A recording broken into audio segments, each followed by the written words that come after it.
Suma daqui! Não bancamos asilo para velha inútil! Minha nora gritou, chutando minhas roupas para a calçada molhada. Ela morava de graça sob o meu teto há 5 anos. Eu não derrubei uma única lágrima, apenas limpei a chuva do rosto, arrumei minha postura e sorri. Fui embora em absoluto silêncio.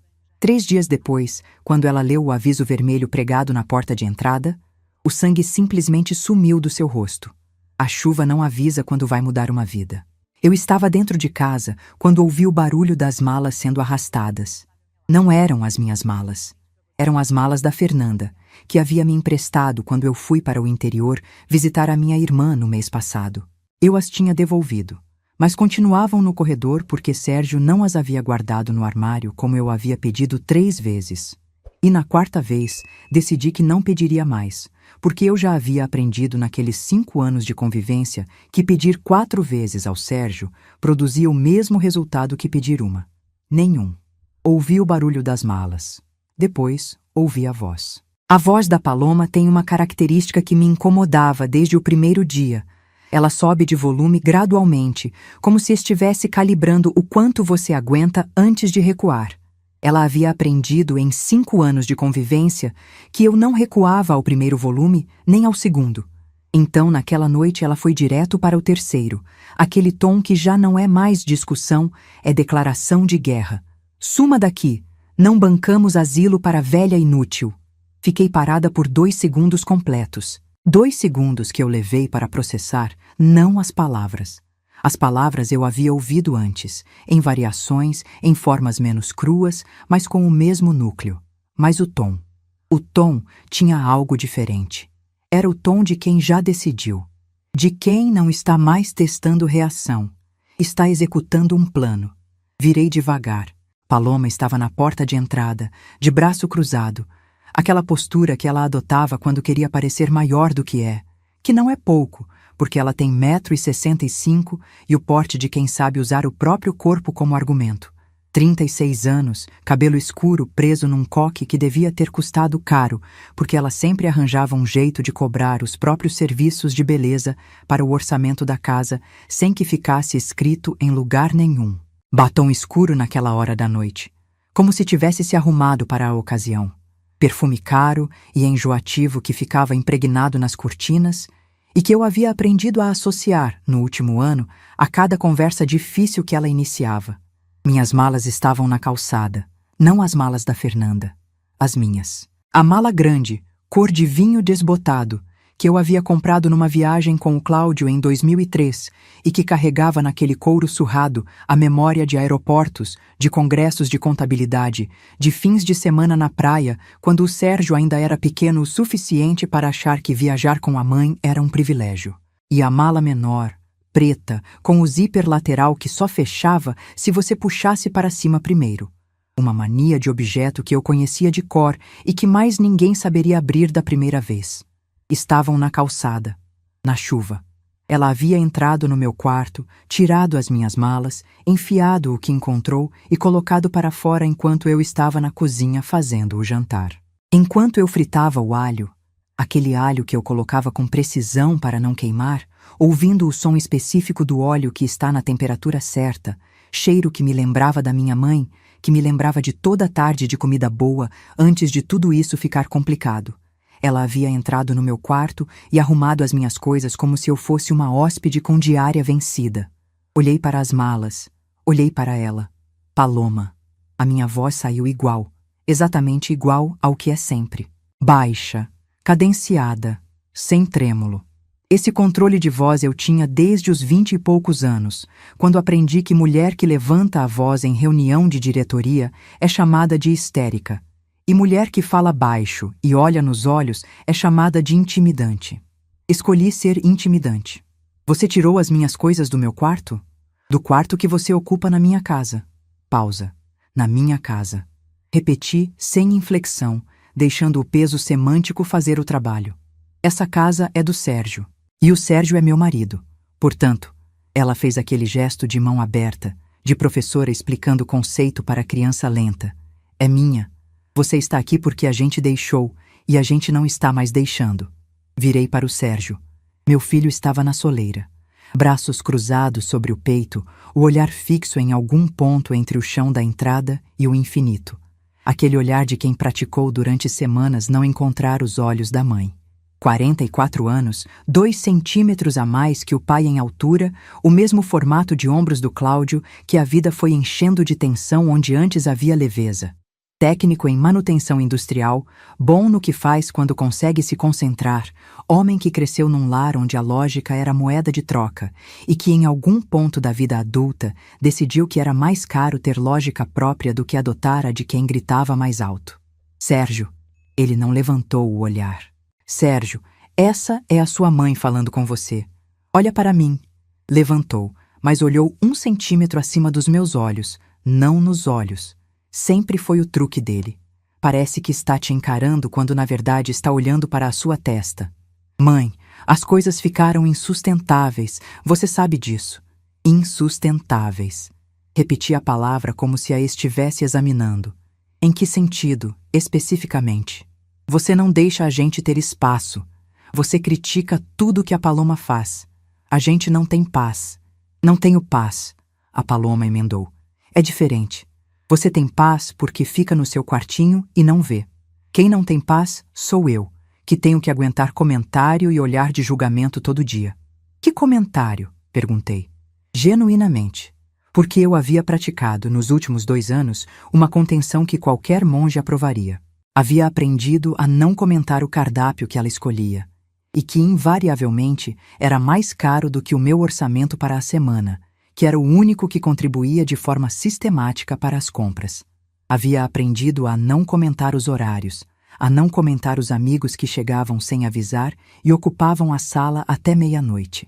Havia aprendido a ocupar menos espaço a cada mês, como se eu fosse um objeto que podia ser reduzido por pressão.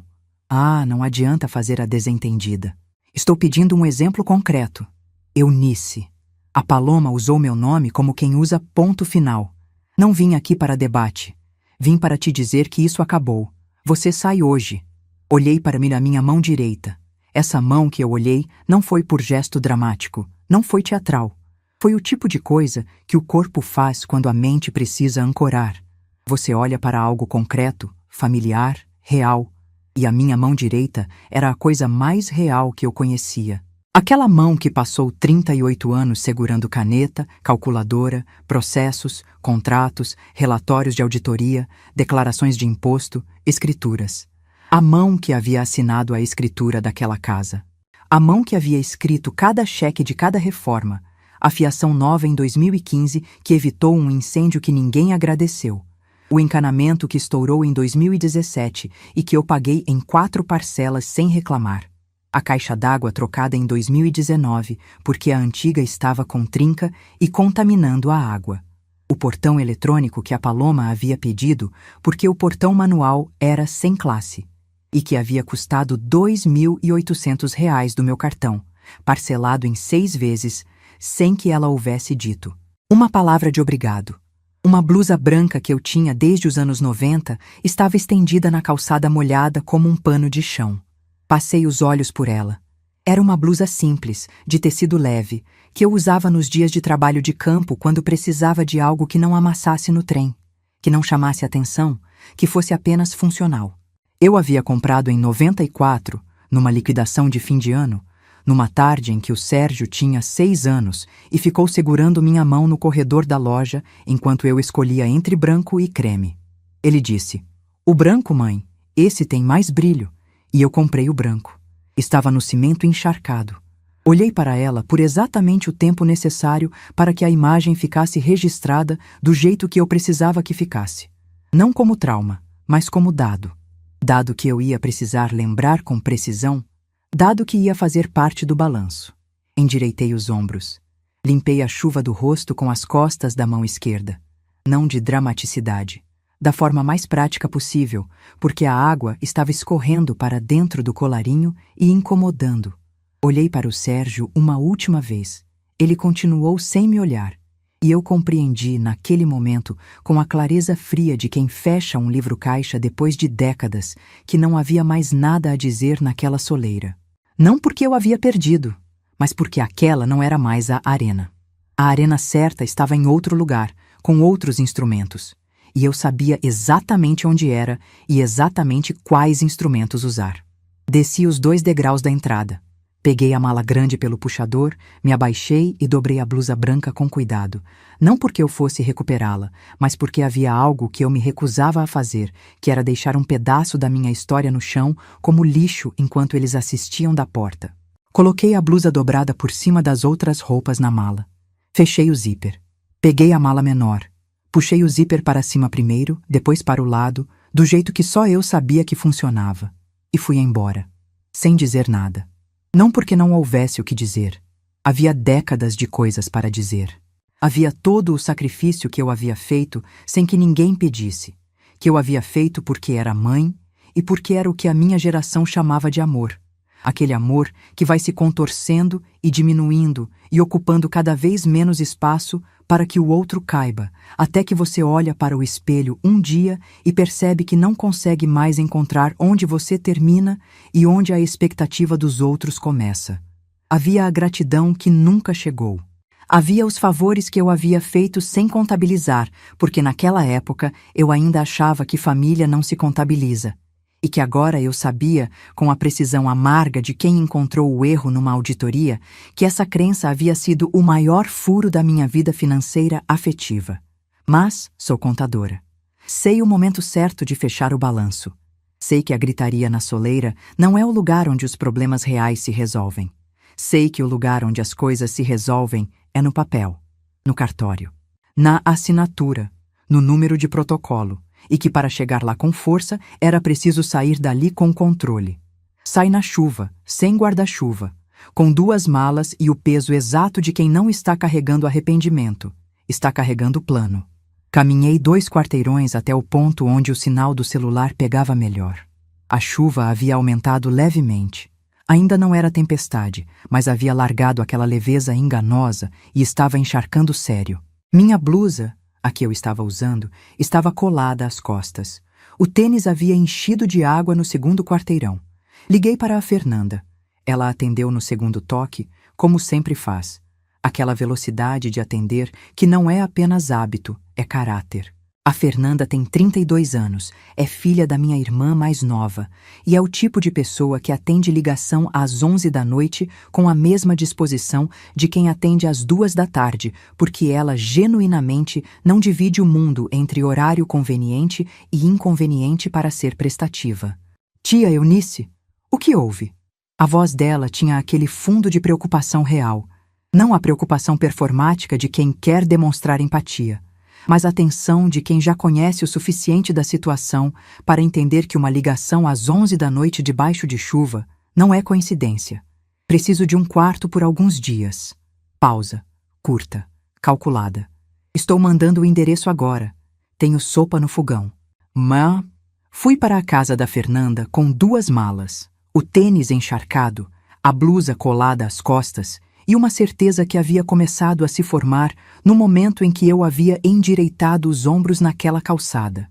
Uma certeza que se organizava devagar dentro de mim, como coluna de números numa planilha que vai revelando o resultado linha a linha, sem pressa, com a solidez de quem sabe que o cálculo está certo antes mesmo de ver o total.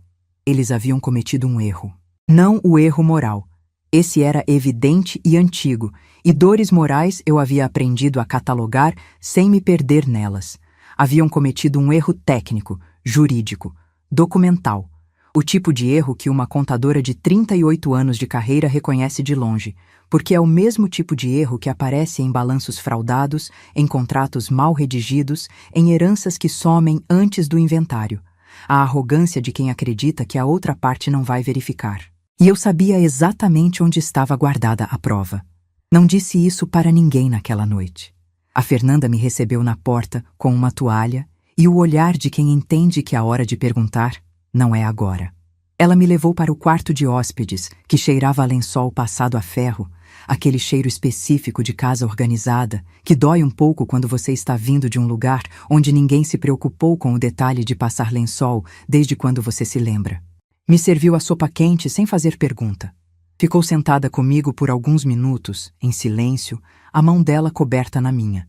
E quando ela foi embora para o quarto dela, Eu fiquei sentada na cama, com a xícara de sopa no colo, olhando para a parede branca, e pensei: Eunice, o balanço não fechou ainda, mas vai fechar, e vai fechar do jeito certo. Mas antes de eu te contar o que eu fiz quando cheguei ao quarto da Fernanda e sentei na beira da cama com o telefone no colo, eu preciso te perguntar uma coisa. Se fosse você, depois de tudo que construiu com as próprias mãos, você teria saído em silêncio como eu saí? Ou teria feito diferente? Me fala nos comentários.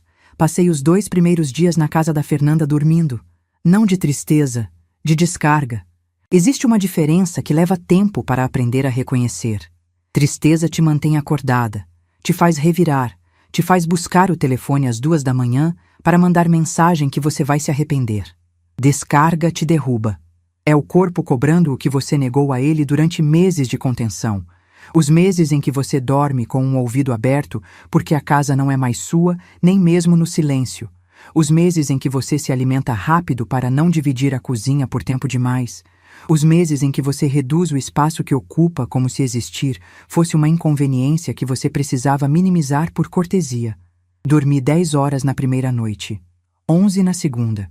Um sono sem sonho, denso, do tipo que não deixa marca de travesseiro na face porque o corpo não se move. Ele simplesmente para. A Fernanda não fez perguntas. Deixou o café pronto toda manhã. Forte, do jeito que eu gosto, que ela aprendeu depois de uma tarde em que eu havia comentado de passagem que café fraco é uma promessa que não se cumpre. Deixou frutas na mesa.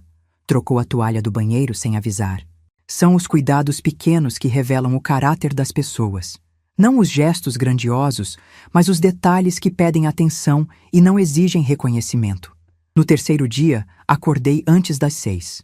Não porque o sono houvesse acabado, havia, mas porque às 6 da manhã o meu corpo tem um relógio biológico que foi calibrado por 38 anos de rotina de escritório e que a aposentadoria não desmontou completamente.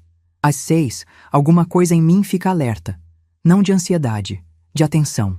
Como se o dia estivesse esperando que eu chegasse com o que precisava ser resolvido. Fiz café. Sentei na varanda da Fernanda, que dava para uma rua larga com amendoeiras antigas nas calçadas. Árvores grandes, folhagem densa, aquelas raízes que levantam as pedras do calçamento porque não pediram licença para crescer e não vão começar a pedir agora. Fiquei olhando para elas com o café quente nas mãos enquanto a rua começava de acordar. Um cachorro que alguém soltou no quarteirão, um carro que saiu na direção do trabalho com o motor ainda frio, uma senhora mais velha que eu passeando com uma bolsa pequena que provavelmente carregava o pão fresco do dia. E pensei: Eunice, você é contadora.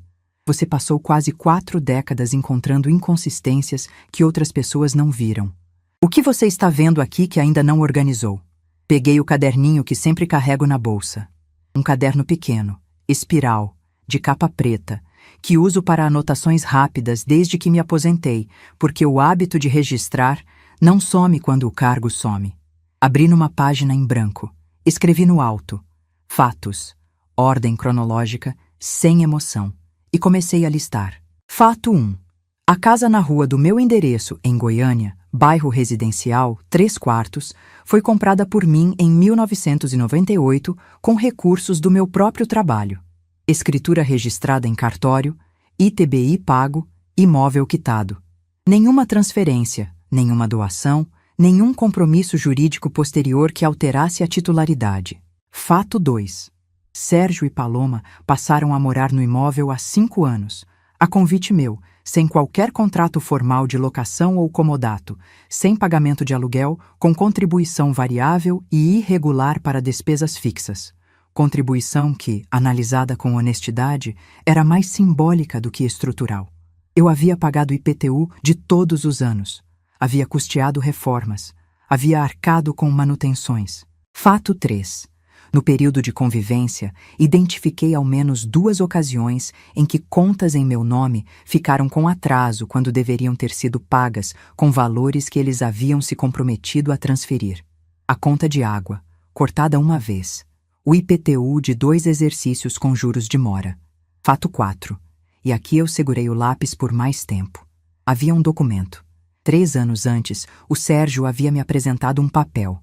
Havia chegado numa tarde de sábado, sentado na cadeira da cozinha com aquele jeito de quem quer parecer casual quando não está sendo casual de forma alguma, e havia explicado, com a linguagem imprecisa de quem está repetindo o que ouviu de outra pessoa, que ele e a Paloma precisavam de segurança jurídica para fazer reformas na casa.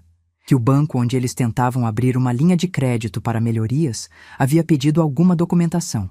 Que era uma coisa simples, um papel que eu assinava, que não mudava nada na propriedade, apenas formalizava que eles poderiam fazer alterações. Eu havia olhado para aquele papel. Era uma autorização de uso precário. Um documento simples, sem cabeçalho de escritório de advocacia, sem testemunhas identificadas com CPF, sem reconhecimento em cartório, sem prazo definido. 2 folhas, linguagem jurídica básica, assinatura minha no rodapé. Naquele dia, eu havia hesitado. Havia uma voz dentro de mim, a voz da contadora, que reconhece o cheiro de inconsistência antes de conseguir nomeá-la, que havia dito: Eunice, você não está vendo o que está assinando. Mas havia outra voz, mais antiga, mais cansada, a voz da mãe que quer acreditar que ainda dá para consertar, que ainda dá para ter paz sem precisar de embate, que havia dito: Eunice é o seu filho. Você não pode desconfiar do próprio filho. Assinei. Sentada naquela varanda da Fernanda, com o café que esfriava e as amendoeiras que não pediam licença para crescer, eu olhei para aquele fato 4 por mais tempo do que para os outros 3 juntos. Era o único ponto de sombra na lista. Eu não era advogada. Sabia que a propriedade continuava em meu nome. Sabia com a certeza de quem nunca assinou transferência, nunca compareceu a nenhum cartório depois de 1998 para nenhum ato que alterasse a titularidade. Mas aquele papel me pesava como dívida não lançada no passivo. E dívida não lançada é o tipo de coisa que aparece na auditoria sempre no pior momento. Precisava de alguém que conhecesse o instrumento jurídico, que examinasse aquele papel e me dissesse, com a autoridade de quem entende de direito, se o que eu sentia que era verdade era de fato verdade. Sabia exatamente quem ligar primeiro. Liguei para a Irene. A Irene Bastos trabalhou comigo por 22 anos no mesmo escritório contábil no centro de Goiânia. Não é advogada. É contadora como eu, mas com um método de organização que ultrapassa o profissional e chega ao que eu só posso descrever como vocação. Ela guarda cópia de tudo. Pastas identificadas por cor e por ano. Elástico codificado por tema. Uma impressora a laser no escritório de casa que ela usa desde que se aposentou, porque Digital Sum, impresso fica. Frase que ela repete com a convicção de quem foi confirmada pelos fatos mais de uma vez. Quando eu me aposentei, ela havia insistido em ficar com cópias dos documentos pessoais que eu havia deixado arquivados no escritório. Certificados, extratos, comprovantes de transação que remontavam à época em que eu havia comprado a casa. Por precaução, Eunice, porque você é desorganizada com as suas próprias coisas. Só é organizada com as dos outros. Eu havia reclamado na época. Havia dito que era exagero, que eu sabia onde estava tudo, que não precisava de babá documental. Ela havia guardado assim mesmo. Eunice. A voz da Irene tem aquele tom de quem atende o telefone sabendo que quando a Eunice liga às 7h30 da manhã de uma quarta-feira é porque algo está acontecendo. Onde você está? Na Fernanda. Estou bem. O que aconteceu? Contei. Com a objetividade da minha lista, fatos em ordem, sem dramaturgia, sem pausa para efeito. A Irene ouviu tudo sem interromper. Quando terminei, ficou em silêncio por um momento. O silêncio dela, que eu conheço, que não é hesitação, é processamento. Eunice, tenho aqui a escritura original registrada em cartório, o comprovante do ITBI pago em 1998 e 3 extratos de IPTU dos últimos anos, todos em seu nome. Estão na pasta vermelha do ano 98, que eu separei quando você saiu do escritório porque você foi embora sem nem olhar para o seu próprio arquivo. Fechei os olhos por um segundo. Não de alívio, de reconhecimento. O tipo de reconhecimento que acontece quando você confirma que o cálculo que você havia feito de memória estava certo. A propriedade era minha, estava documentada e a documentação estava em mãos confiáveis. Posso ir buscar quando quiser? Venha hoje. Fui naquela tarde.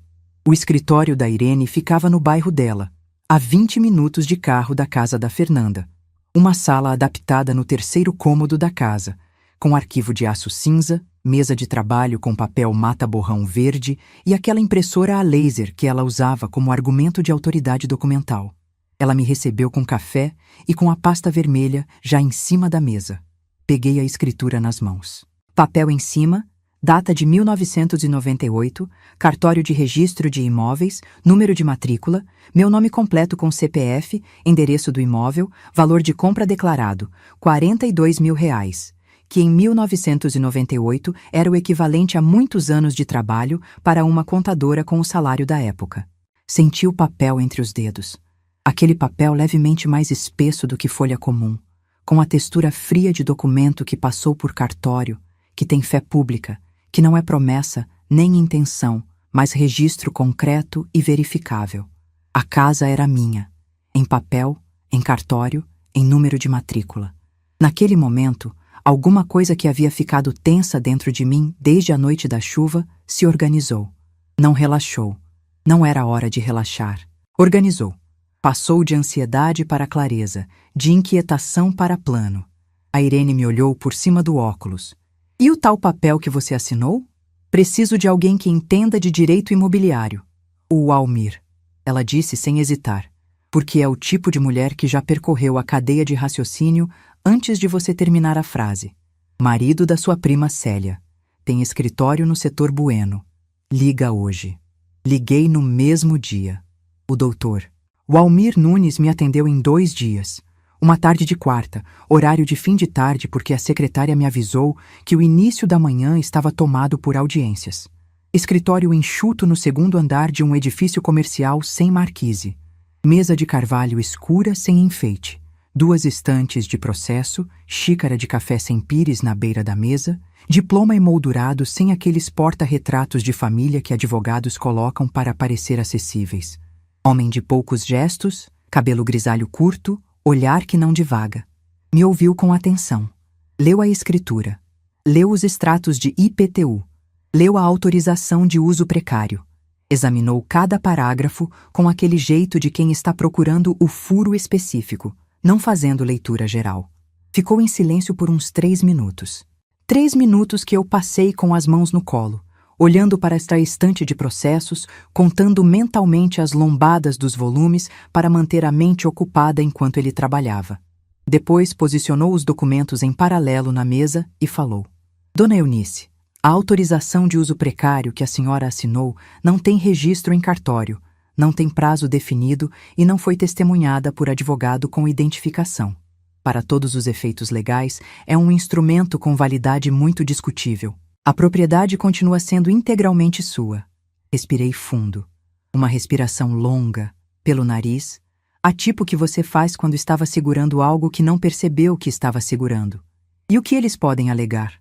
Que habitavam o imóvel com sua autorização verbal e por escrito precário. O que é verdade.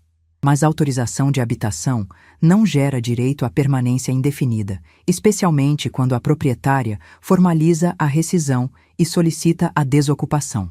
A legislação é clara nesse ponto. E se alegarem que a casa é deles por alguma outra tese? Ele me olhou com a sobriedade de quem carregou 30 anos de cartório nos olhos. Vão tentar, mas papel fala mais alto que alegação sem lastro documental. A senhora tem escritura de 1998, IPTU, em nome próprio durante todos os exercícios, ausência de qualquer transferência registrada. A posição dela juridicamente é fraca. A da senhora é sólida. Saí do escritório do doutor. O Almir com os documentos organizados numa pasta que ele havia me dado. Uma daquelas pastas de couro sintético preto com elástico lateral, e com a clareza de que o próximo passo era reunir o máximo de evidências antes de qualquer movimentação formal. Não sabia ainda o quanto haveria para reunir. Isso foi o seu Justino quem mostrou. Justino era o zelador do pequeno edifício comercial na esquina da rua onde ficava a minha casa. Mais de 70 anos, vindo do Piauí há décadas, corpo miúdo, mas postura vertical de quem foi fiscal de obra na juventude. Tinha o hábito, que ele mesmo chamava de vício de velho. de registrar num caderno quadriculado tudo o que observava no dia a dia da rua. Quem entrava, quem saía, que horas, que veículo, qualquer coisa que fugisse do padrão. Não por paranoia, mas pelo hábito de quem durante anos precisou provar o que havia acontecido numa obra e aprendeu que o papel é a única coisa que o tempo não confunde. Ele me procurou porque me conhecia de vista. Sabia que eu havia saído da casa com malas e achou que eu devia saber de uma coisa. Dona Eunice, 2 dias depois que a senhora saiu daqui, teve um homem na rua. Ficou olhando para a fachada da sua casa, tirou foto com o celular, anotou o número do imóvel. Depois foi falar com a Paloma. Eu vi pela janela do edifício. Fiquei quieta por um momento. Você sabe quem era? Não o nome, mas tenho o número do carro anotado aqui. Abriu o caderno quadriculado. Aquele caderno que devia ter décadas de registros, cada página na letra miúda e cuidadosa de quem leva a sério o que anota. Encontrou a página com data, hora, número de placa. 14h37 de uma quinta-feira, 2 dias após minha saída. Passada para o doutor. Walmir. Essa informação levou 2 dias para se transformar em nome. O Dr. Walmir acionou um despachante de confiança para verificar o proprietário do veículo. O que descobrimos me deixou com o estômago contraído. Não de surpresa, mas de confirmação. O tipo de confirmação que dói de uma forma diferente da surpresa. A surpresa te desestabiliza, mas a confirmação te diz que a sua desconfiança era justa, que você não estava sendo paranoica, que o instinto que você havia aprendido a questionar, porque o amor materno exigia que você desse o benefício da dúvida, era, na verdade, competente. O carro era de um corretor de imóveis. E esse corretor havia publicado, em plataforma digital de locação, um anúncio com o endereço exato da minha casa. Fotos do exterior, metragem, descrição que batia ponto a ponto com a minha propriedade. O anúncio havia sido publicado 3 dias após a noite em que eu havia sido colocada para fora. Valor de aluguel anunciado, R$ 3.500 por mês. Paloma havia contratado um corretor para alugar a minha casa logo depois de me expulsar. Não para morar, para lucrar. Sentei com essa informação num banco de praça perto do escritório do Dr. Walmir por uns 15 minutos antes de entrar. Não porque estava em colapso, estava longe disso, mas porque havia algo que precisava ser processado antes de ser transformado em ação. A geometria do plano dela, a antecipação, a frieza de quem planeja a execução antes de executar. Ela havia calculado o retorno financeiro do imóvel, havia fechado com um corretor, havia orquestrado a cena da calçada molhada. A cena que para mim havia parecido explosão emocional, mas que para ela era a última etapa de um plano que estava em andamento há pelo menos 1 mês. Primeiro garantiu minha saída. Depois abriu o anúncio. Metódica, do jeito errado, para a pessoa errada. Porque ela havia calculado tudo, menos uma variável. Havia calculado que eu era velha. Havia calculado que eu era mãe. E que mãe cede, mãe perdoa, mãe não vai ao extremo. Havia calculado que a papelada da casa era complicada demais para uma mulher de 68 anos resolver sozinha e rápido. Havia calculado, talvez, que a contadora aposentada não tinha mais a energia da contadora em atividade. Não havia calculado que contadora aposentada ainda guarda arquivo.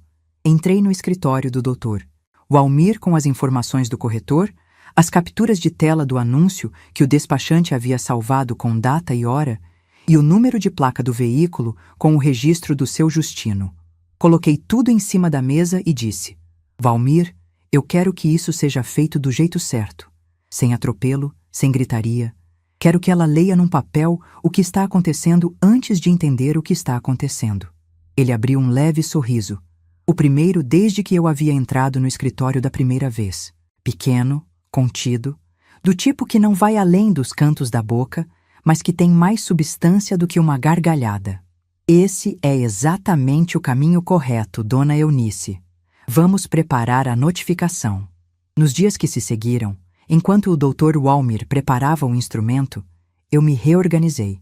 Não como quem está tentando superar uma dor, como quem está retomando o fio de uma vida que foi interrompida por uma cirurgia. A vida estava lá. O ritmo estava lá. Só precisava de tempo para a cicatrização interna, aquela que não aparece em radiografia, mas que você sente quando tenta fazer algo simples e percebe que ainda dói. Fui jantar com a Irene numa quinta-feira.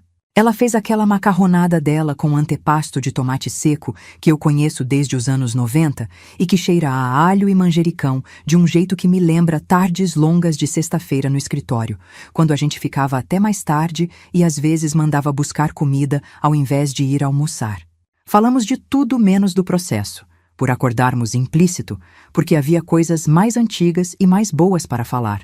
De uma colega que havia se aposentado, de uma viagem que a Irene estava planejando para visitar a filha em Florianópolis, de um livro que eu havia começado e que ela queria pegar emprestado depois.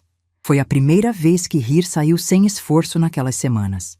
Percebi, voltando para a casa da Fernanda naquela noite com o carro cheirando a alho e a boa conversa, que havia algo que eu havia esquecido enquanto vivia sob o peso daquela situação doméstica, que eu gostava da minha vida.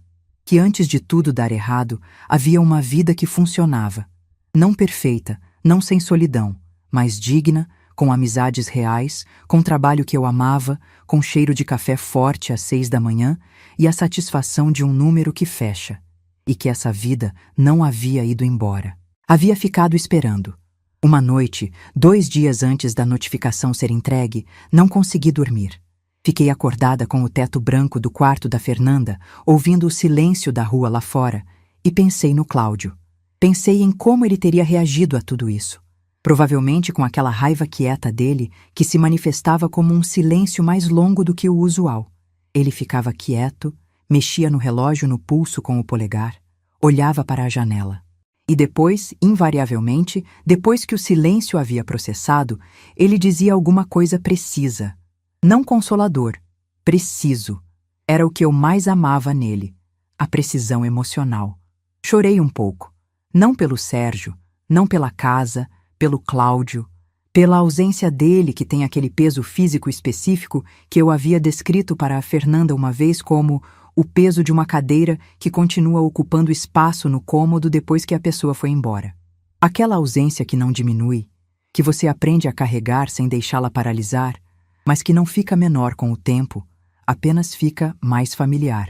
Chorei um tempo razoável, sem exagero, sem catarse dramática. O tipo de choro que um organismo equilibrado precisa ter de vez em quando para manter o balanço do que está dentro. Depois me assei, me levantei, fiz água para chá e voltei para a cama. E dormi, profundamente, porque o balanço ia fechar. E eu sabia disso com a mesma certeza que eu sabia que 2 mais 2 é 4. Não por otimismo, mas por aritmética. Havia mais. Eu descobri isso por acaso, ou pelo que parece acaso, mas que na vida de uma contadora é geralmente a consequência de prestar atenção ao que está fora do lugar. Estava na casa da Fernanda, numa tarde de quinta-feira, ajudando-a a organizar uns documentos do apartamento dela. Ela havia pedido que eu conferisse um contrato de prestação de serviços que tinha umas cláusulas que não estavam claras. E eu ficara na mesa da sala com os papéis dela, óculos no nariz, caneta vermelha na mão, no ritmo de trabalho que ainda era meu mesmo, sem o escritório. O celular da Fernanda ficou em cima da mesa enquanto ela foi buscar café e vibrou com uma mensagem de voz do WhatsApp. Ela voltou, pegou o celular, ouviu a mensagem e uma expressão atravessou o rosto dela que eu conheço bem. Não era preocupação genérica, era aquela expressão específica de quem está ouvindo algo sobre você e está calculando como te contar. O que foi? Perguntei. Ela hesitou 2 segundos. É da Cida. Cida era a vizinha da minha antiga casa. Mulher de 60 anos, aposentada dos Correios, que morava na mesma rua há 30 e tantos anos e que, pela natureza daquele tipo de rua residencial antiga, sabia de tudo o que acontecia no quarteirão. Me dá o celular. A Fernanda me passou sem resistência. A mensagem de voz da Cida durava 1 minuto e 42 segundos. Ouvi 2 vezes. Não porque não havia entendido na primeira, havia entendido perfeitamente. Ouvi de novo para confirmar que havia entendido da forma correta, sem acrescentar interpretação que não estava lá. A Cida havia dito, na voz direta de quem não embrulha notícia, que havia visto naquela semana um casal visitando a casa. Não a Paloma e o Sérgio, um casal diferente, que havia ficado um tempo na frente, tirado foto, entrado com a Paloma para uma visita de uns 20 minutos e saído. Que havia acontecido mais de uma vez. Que na última vez havia ouvido, da calçada, porque as janelas estavam abertas, a Paloma falando em contrato de aluguel e disponível a partir do mês que vem. E havia dito uma segunda coisa. Que havia visto, semanas antes da noite em que eu havia saído de malas, uma advogada entrando na casa. Uma mulher com maleta que havia ficado por mais de uma hora, que na época havia parecido uma visita comum, mas que agora, sabendo o que havia acontecido, ela achava que eu deveria saber. Uma advogada. Semanas antes da noite da chuva, coloquei o celular na mesa. Peguei a caneta vermelha que havia usado para revisar o contrato da Fernanda e a segurei na mão por um momento. O plano não havia começado naquela noite. Havia começado semanas antes, possivelmente mais.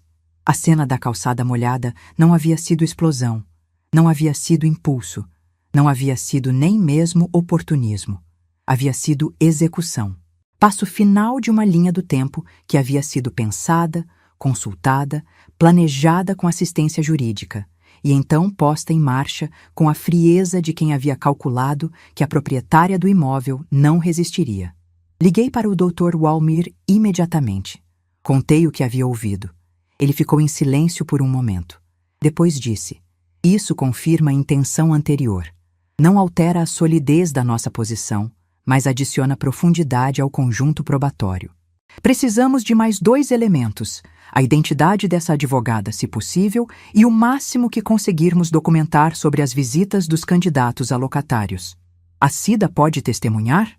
Pode ser ouvida em cartório como declarante, se ela estiver disposta." Liguei para a Cida. Ela estava mais do que disposta. Estava para falar com a honestidade que ela merecia, com raiva de uma forma tranquila, do tipo que se acumula quando você observa uma injustiça acontecer no seu campo de visão por tempo suficiente. Ela havia gostado de mim durante os anos em que eu havia morado na rua.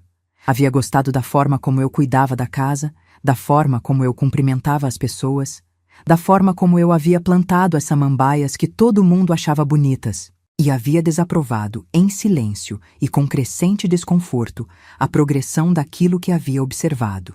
Eunice, você foi embora debaixo de chuva com 2 malas e essa mulher abriu a casa para estranhos 3 dias depois. Eu vou ao cartório, sim. Enquanto a Cida dava sua declaração ao escrevente do cartório, processo que o Dr. Walmir acompanhou e que produziu um documento formal com data, hora e assinatura, eu e o Dr. Walmir trabalhamos nos outros elementos. O anúncio de locação havia sido identificado. O Dr. Walmir, com a ajuda do despachante, havia verificado o cadastro do corretor junto ao CREC. Registro ativo, sem pendências, o que significava que o corretor havia agido profissionalmente e provavelmente não havia verificado a titularidade do imóvel de forma aprofundada, o que era irregular da parte dele, mas não era nosso problema direto. O que importava era o anúncio. Endereço exato, fotos do exterior da minha casa, que eu reconhecia pelo portão eletrônico e pelos vasos de samambaia que a Paloma havia deixado, porque não eram dela, mas ficavam bonitos na foto, metragem e número de quartos batendo com o meu imóvel. O doutor Walmir capturou o anúncio com data e hora através de uma ferramenta jurídica de registro digital, o equivalente a um print com validade probatória, que atesta que aquele conteúdo estava publicado naquela plataforma, naquela data específica. Isso foi incluído como anexo ao conjunto documental. O seu Justino foi ouvido também. Não em cartório, mas ele assinou uma declaração escrita na presença do Dr. Walmir, relatando o que havia visto.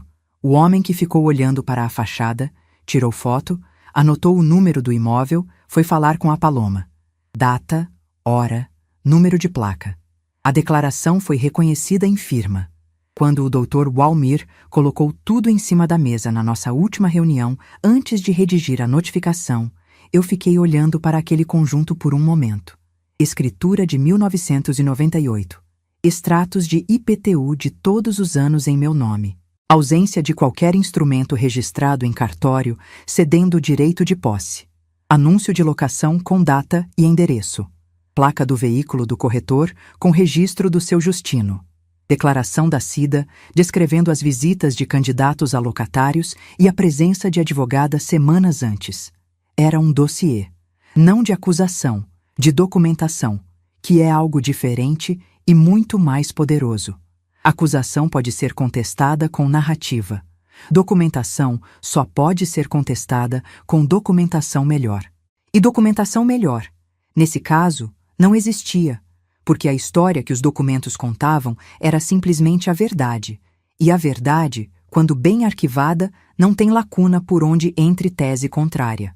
Walmir, como a gente entrega isso de uma forma que ela entenda o tamanho do que está acontecendo antes de ter tempo de se preparar emocionalmente para reagir? Ele me olhou por cima dos óculos, aquele olhar de quem está avaliando uma linha de raciocínio antes de aprová-la. A notificação extrajudicial com protocolo de urgência. Entregue por escrevente de cartório com protocolo de recebimento assinado pela própria destinatária. Ela tem que assinar antes de abrir. Quando abrir, já é oficial. Quero que o papel tenha borda vermelha. Uma pausa. Borda vermelha? No campo jurídico, isso marca urgência. Quero que a primeira coisa que ela veja, antes de ler uma palavra, seja vermelho. O leve sorriso voltou. Consigo isso. A notificação extrajudicial foi redigida em 2 dias. Linguagem jurídica precisa, sem adorno, sem ambiguidade, sem margem para interpretação alternativa. Ela informava, em 2 parágrafos que ocupavam 1,5 folha.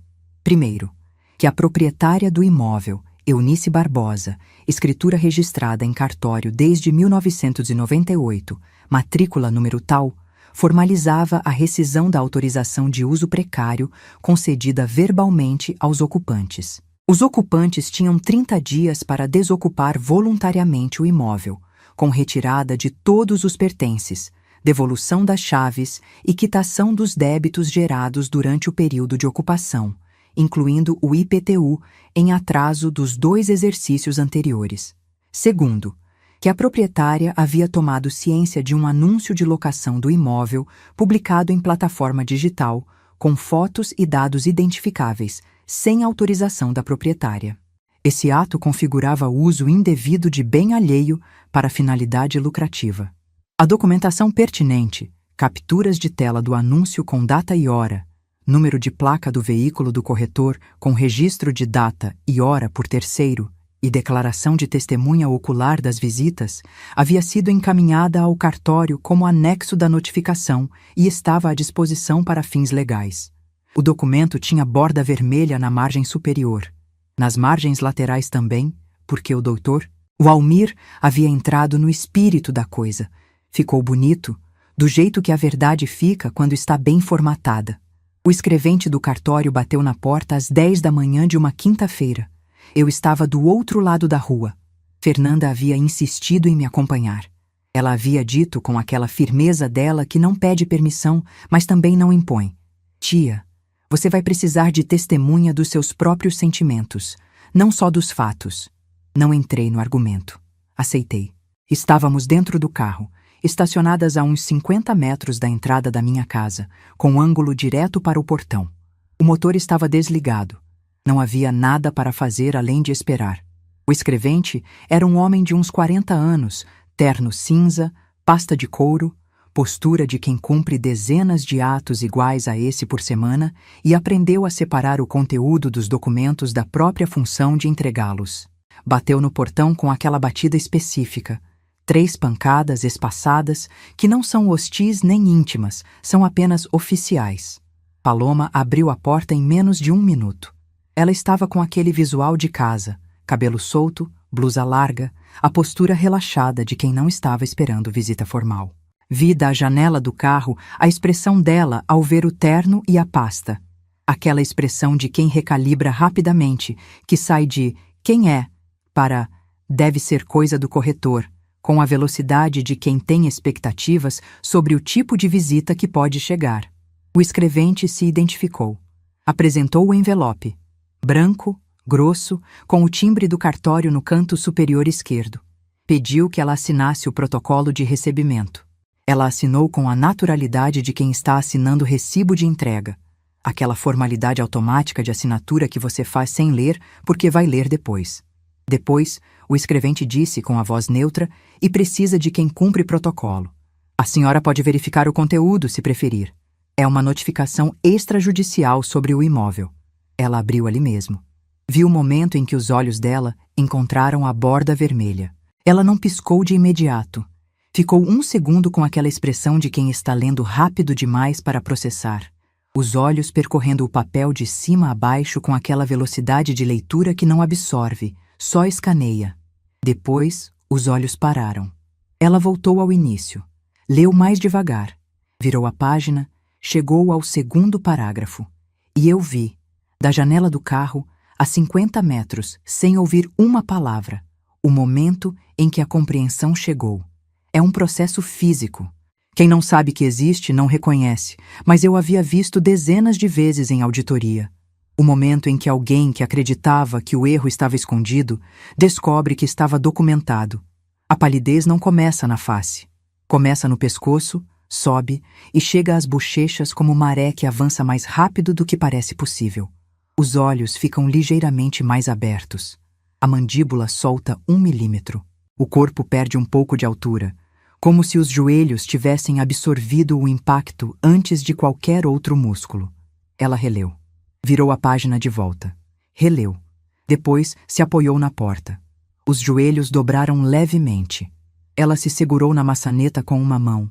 E por um segundo pareceu que ia dobrar completamente, mas se segurou. Ficou ali, apoiada, com o papel na mão, olhando para o chão da entrada.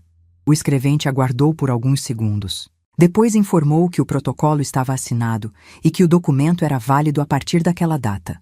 Deu bom dia e foi embora. A Fernanda, do banco do carona, colocou a mão no meu braço. Tia, eu vi.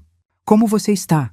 Fiquei um momento olhando para a fachada da minha casa, o portão eletrônico que eu havia pago porque ela havia dito que o portão manual era sem classe, a parede que eu havia mandado pintar em 2020, numa cor creme que eu havia escolhido numa tarde inteira de pesquisa, os vasos de samambaia na entrada que continuavam lá, verdes e completamente indiferentes ao drama humano que se desenrolava na soleira, como se o mundo vegetal tivesse uma sabedoria que o animal ainda estava aprendendo.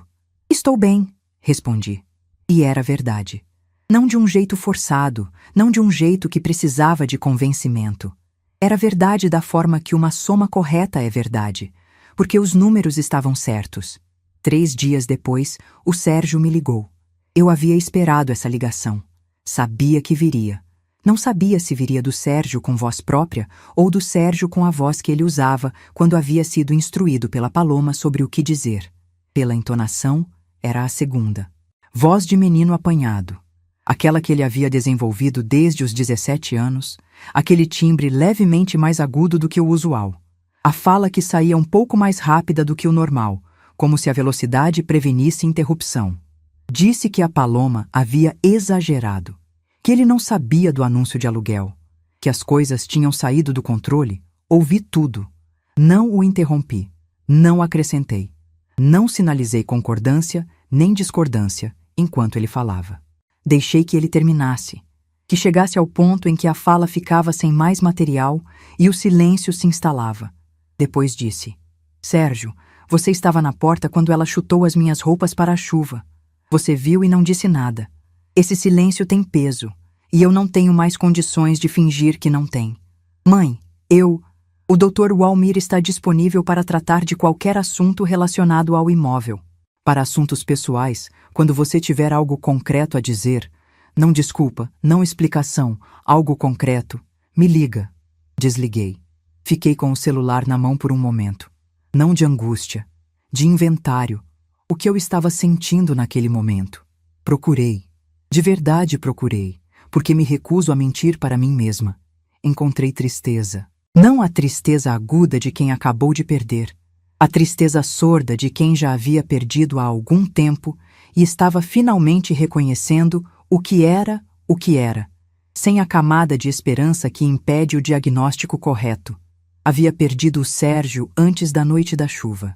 Havia perdido progressivamente, ao longo de 5 anos, à medida que ele escolhia, em cada pequeno conflito, o caminho do menor atrito, que invariavelmente passava por cima de mim como se eu fosse asfalto e não pessoa.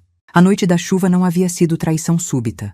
Havia sido o último ponto de uma linha que eu havia me recusado a ver completa, porque vê-la completa significava aceitar que o filho que eu havia criado havia se tornado, em algum ponto do caminho, alguém que eu não conhecia bem o suficiente para prever. Mas tristeza não é derrota. Tristeza é diagnóstico. E diagnóstico correto é o primeiro passo para tratamento eficaz. Paloma tentou contestar a notificação. Soube disso através do Dr. Walmir, que me ligou numa manhã para informar que havia recebido correspondência de um advogado representando os ocupantes. A carta argumentava posse mansa e pacífica por período superior a 2 anos, com referência à autorização de uso precário como fundamento de direito à permanência. Ouvi o Dr. Walmir relatar o conteúdo da carta com a atenção de quem está ouvindo uma tese e avaliando se tem furos. Tinha. O Dr. Walmir respondeu com o conjunto completo. Escritura de 1998, extratos de IPTU em meu nome de todos os anos, sem exceção, ausência de qualquer instrumento registrado em cartório, conferindo direito de posse ou uso que sobrevivesse a pedido de desocupação pela proprietária, e o documento comprovando o uso indevido do imóvel para fins de anúncio de locação sem autorização. Incluiu também a declaração da Cida e o registro do seu Justino. Enviei hoje pela manhã. O Dr. Walmir me disse. O advogado deles vai examinar o conjunto e vai orientar a cliente a não insistir. Isso acontece invariavelmente quando a documentação da parte contrária é desta qualidade. Quanto tempo? 10 dias no máximo. Possivelmente menos. Foram 8. No 8º dia após o envio da resposta do Dr. Walmir, recebi uma comunicação formal de que a contestação havia sido retirada. Sem explicação adicional, sem carta, sem negociação. Retirada. Fiquei olhando para o e-mail do doutor. Walmir que me informava isso por um momento. Contestação retirada. 3 palavras que continham dentro delas a tradução de meses, a tradução de 5 anos de silêncio engolido, de conta paga sem agradecimento, de espaço reduzido por pressão, de uma noite de chuva com blusa branca no chão. 3 palavras que não eram vingança, eram registro. A arquitetura jurídica do que havia sido verdade o tempo todo. Aquela era a minha casa. Sempre havia sido, e o papel confirmava o que o papel nunca havia deixado de dizer. No 28º dia do prazo, 2 dias antes do limite, o Sérgio e a Paloma desocuparam o imóvel. Não havia nenhuma cerimônia nisso. Soube pela Cida, que me mandou mensagem dizendo que havia visto um caminhão de mudança na frente da casa durante a manhã. Depois soube pelo porteiro do edifício da esquina que havia ajudado a carregar algumas caixas porque o Sérgio havia pedido, e que me ligou porque achou que eu deveria saber que estava feito. Deixaram alguns objetos que não eram deles. O aparelho de ar-condicionado do quarto do casal, que eu havia comprado em 2017, num modelo de 18.000 BTUs, que havia sido necessário porque o quarto era orientado para o oeste e ficava insuportável nas tardes de outubro. O fogão da cozinha, que eu havia comprado junto com a casa quando havia reformado a cozinha em 2010. O doutor Walmir notificou que os bens de terceiros deixados no imóvel seriam inventariados e que havia prazo definido para retirada. Mandaram um conhecido buscar em 2 dias. A chave chegou pelo correio, num envelope pardo, sem remetente identificado, sem carta, sem bilhete. Apenas a chave. Aquela chave que eu havia dado ao Sérgio 5 anos antes, com a confiança de quem entrega o acesso ao próprio lar para um filho e acredita que entrega também a responsabilidade que o acesso implica. Voltou pelo correio num envelope anônimo, sem uma palavra. Guardei a chave no bolso da calça. Depois liguei para a Fernanda. A chave chegou. Quando você quer ir? Amanhã? Cedo? Eu te levo. Você não precisa. Tia. Pausa. Às 8. Às 8 da manhã de um sábado, a Fernanda me buscou. Chegamos à casa com o sol ainda baixo, que batia lateralmente na fachada e iluminava os vasos de samambaia de um jeito que eu havia sempre gostado. aquela luz de início de manhã que não ofusca, que define. Você quer que eu entre? Não, obrigada. Ela ficou no carro. Entrei sozinha, de propósito. A chave entrou na fechadura com aquele encaixe específico. Eu havia trocado a fechadura 2 vezes nos 25 anos da casa, mas ainda assim havia aprendido a presença física daquela chave entrando no cilindro. Aquele clique de quarto de volta que confirmava o desbloqueio. Abri a porta. Cheiro de lugar fechado, não de abandono, de ausência recente, que é uma coisa diferente. Como quando uma casa fica fechada no final de semana e você volta na segunda-feira. Há um acúmulo de ar parado que não tem cheiro de deterioração, tem cheiro de espera. Percorri cada cômodo devagar. A sala estava com as marcas dos móveis deles no piso. Retângulos levemente mais claros onde o sofá havia ficado. Um círculo perfeito onde havia sido a mesa de centro. A cozinha tinha uma mancha de gordura na parede atrás do fogão que eu já havia pedido que fossem mais cuidadosos e que havia ficado. O banheiro estava limpo. Isso reconheço. Estava limpo. O quarto que havia sido o meu havia sido esvaziado completamente. Nem um cabide, nem uma gaveta esquecida. Abri todas as janelas. Depois fui para a cozinha e sentei no banco de madeira que eu havia comprado no começo dos anos 2000 numa marcenaria do bairro. Banco alto, encosto reto, assento levemente desgastado no meio, porque é onde eu sempre sentar. Assentei naquele desgaste que tinha a forma exata do meu uso. Coloquei as mãos planas na superfície da bancada. Granito, que eu havia colocado numa reforma de 2008, frio sob as palmas naquela manhã. Pensei no Cláudio. Pensei em como ele teria ficado sentado nesse mesmo banco, com aquele café que ele fazia um pouco mais ralo do que eu gostava, e teria dito alguma coisa precisa. Não sei o que teria dito, mas sei que teria dito algo que faria a coisa inteira fazer sentido, de um jeito que sozinha eu levaria mais tempo para encontrar. Eunice. O balanço fechou. Agora abre um novo. Fiquei sentada por um tempo razoável. Não de tristeza, de posse. No sentido mais concreto da palavra, eu estava dentro da minha casa, sentada na minha bancada, com as janelas abertas para o meu quintal. Posse física, jurídica, emocional, aquela tríade que às vezes a gente só reconhece quando passou um período sem ela. Depois me levantei. Fui até a área de serviço. Peguei o saco de doação que eu havia deixado na última vez que havia estado na casa, antes da noite da chuva, numa tarde comum de terça-feira em que eu havia feito uma limpeza de guarda-roupa. Peguei a blusa branca que eu havia dobrado na calçada e que a Fernanda havia lavado sem me perguntar, que estava no fundo de uma das malas. Coloquei no saco. Não porque estava manchada, porque algumas peças perdem o lugar quando a fase muda. E eu não queria mais nenhum objeto na minha casa que tivesse a calçada molhada como última memória. Naquela tarde, contratei uma pintora para fazer orçamento. A casa inteira. Todas as paredes, todos os cômodos, uma cor diferente para o exterior, porque a que estava havia ficado amarelada nos cantos. Assinei o contrato na semana seguinte.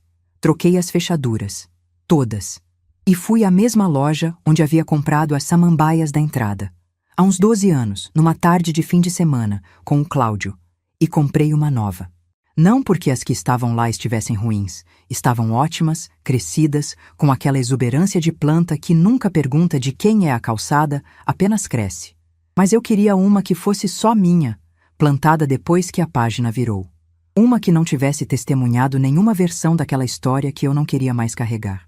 Plantei ela numa tarde de sábado, com terra nova, vaso novo, na posição que recebia a luz da manhã. Reguei. Ficou. Nos meses que se seguiram, fui ouvindo, através da Cida, através de pessoas da rua, através daquele fluxo de informação que existe em bairros residenciais antigos como um sistema circulatório próprio, o que havia acontecido com o Sérgio e a Paloma. Eles haviam alugado um apartamento num bairro mais periférico. A Paloma havia perdido o contrato com o corretor, que ao descobrir que o imóvel não pertencia à sua cliente e que havia sido usado para anúncios sem autorização, recusou qualquer associação com ela e bloqueou qualquer comissão futura. O salão dela entrou em dificuldades. Soube por Irene, que soube por uma cliente em comum, que a Paloma havia tentado tomar empréstimo usando um documento que não tinha lastro suficiente e que o banco havia recusado. Não sei os detalhes. Não precisei saber. O suficiente chegou. E o Sérgio? Sérgio apareceu na minha porta 2 meses depois da desocupação. Sem avisar, num domingo de manhã, quando eu estava regando as plantas da entrada. Bateu no portão. O portão eletrônico que eu havia mandado desativar e substituir por um de chave, porque o eletrônico havia sido escolha dela, não minha, e eu não queria mais nada na minha casa que fosse herança de gosto alheio. Mãe, precisava te ver. Estou bem, Sérgio. Você está bem? Pausa. A gente separou. Sinto muito. Outro silêncio. Aquele tipo de silêncio que ele produz quando está esperando que alguém preencha o espaço por ele. Posso entrar? Fiquei alguns segundos olhando para o rosto do meu filho através do interfone. 44 anos. O formato de ombros do pai. O olhar de quem chegou esperando receptividade e está calibrando o quanto consegue. Hoje não, Sérgio. Quando você estiver pronto para uma conversa de verdade, não de necessidade, não de circunstância, de verdade, me liga antes. Fechei o interfone. Não sei se vai ligar. Não fico esperando. Não porque não o ame. Ainda o amo, do jeito que você ama alguém quando a fase muda, com clareza sobre o que é possível e honestidade sobre o que foi perdido. Amor sem ilusão não é menos amor, é mais honesto. E eu me recuso, aos 68 anos, a pagar o preço de ilusões que já cobrei caro demais. Eu tenho a minha casa, tenho os vasos de samambaia, os antigos e o novo. Tenho o café forte que faço todo dia às 6 da manhã e que cheiro no vapor antes de beber, um hábito de décadas. Tenho a Irene, que vem jantar às quintas sem falta e que ri alto do jeito que ela sempre riu, daquele jeito que enche o cômodo. Tenho a Fernanda, que me mandou uma cesta de frutas com um cartão escrito à mão, para a tia mais elegante que eu conheço. Guardei o cartão num envelope no gaveta. Tenho o Dr. Walmir, que me mandou uma nota formal quando o processo foi encerrado, seco como sempre, dizendo: documentação impecável, Dona Eunice. Um prazer trabalhar com alguém que entende o peso de um arquivo. Gosto mais do que se tivesse dito obrigado. Na semana passada, um antigo cliente do escritório me procurou. Ele havia aberto uma empresa de prestação de serviços e precisava de ajuda para organizar a contabilidade. Algumas horas por semana, trabalho autônomo, sem vínculo. Me explicou o negócio, os fluxos, o que precisava. Aceitei, porque sou contadora. E contadora não desaposenta. Ela apenas escolhe melhor com quem trabalha. Olho para a casa agora, paredes pintadas na cor que eu escolhi sem consultar ninguém, fechaduras novas, samambaia nova na entrada. E penso no que levei desse capítulo. Não ranço. Ranço é peso morto, é passivo sem contrapartida. Levei clareza. Clareza sobre o que vale e o que não vale. Sobre quais pessoas merecem o espaço que você tem para oferecer. Sobre o fato de que dignidade não se perde quando alguém tenta te humilhar. Ela pode ser abaixada, pressionada, colocada debaixo de chuva numa calçada molhada, mas ela não vai embora com quem não tem autoridade para levá-la. Dignidade não é o que os outros te concedem, é o que você guarda dentro de si quando tudo está sendo empurrado para fora. Mãos calejadas por décadas de caneta e calculadora me ensinaram que o que é seu, comprado pelo seu suor, registrado no papel certo, no cartório certo, com o número de matrícula certo, esse bem não some com chuva nenhuma, não some com gritaria, não some com chutada de mala na calçada. Esse bem fica. E é exatamente quando alguém tenta te fazer esquecer que ele é seu que você precisa lembrar com mais clareza. Eu construí isso. Tijolo por tijolo, mês a mês, número a número.